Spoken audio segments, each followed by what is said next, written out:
तूने पाया क्या हमारा दिल तोड़ के, चले आते थे बुलाने पे ही दौड़ के। तूने पाया क्या हमारा दिल तोड़ के, चले आते थे बुलाने पे ही दौड़ के। चले आते थे बुलाने पे ही दौड़ के। फिर गए मुँह हमसे क्यों मोड़ के, गए मुँह हमसे क्यों मोड़ के। गए आखिरी निशानी जो तू छोड़ के। अब सोता हूँ दुपट्टा तेरा ओढ़ के। जुदाई तेरी जान ले गई, जुदाई तेरी जान ले गई। तुझे देखता हूँ साथ किसी और के, देखता हूँ साथ किसी और के। याद आती है पुराने उस दौर के। अब सोता हूँ दुपट्टा तेरा ओढ़ के। जुदाई तेरी जान ले गई, जुदाई तेरी जान ले गई। जब देखता हूँ साथ किसी और के।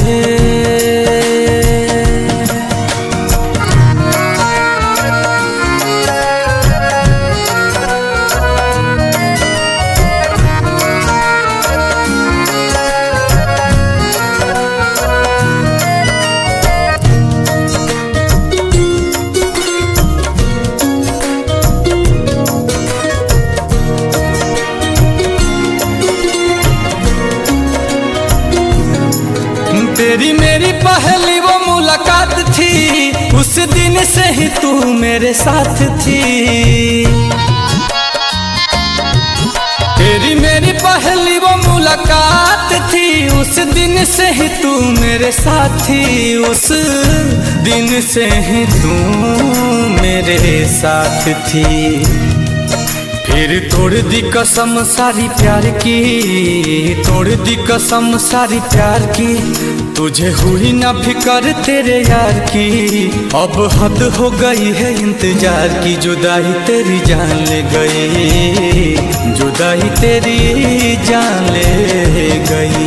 गए आखिरी निशानी जो तू छोड़ के, आखिरी निशानी जो तू छोड़ के। फिर गए क्यों हमसे मुंह मोड़ के।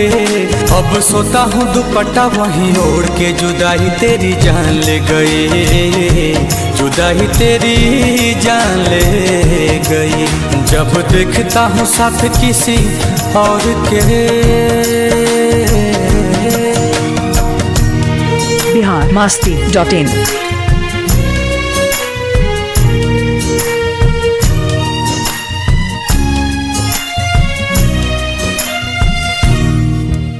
तुम्हारे बारे में अब कोई बात नहीं करते, तुम्हारे बारे में अब कोई बात नहीं करते। तुम्हें सोचकर अपना वक्त बर्बाद नहीं करते। पर जरा सा भी भूला नहीं हूँ तुम्हें, पर जरा सा भी भूला नहीं हूँ तुम्हें। वो अलग बात है कि तुम हमें याद नहीं करते। कैसे भूले वो बिताए साथ लम्हे, मुझे छोड़ने का तुझको ना गम है। ओ कैसे भूले वो बिताए साथ लम्हे, मुझे छोड़ने का तुझको ना गम है। मुझे छोड़ने का तुझको ना गम है।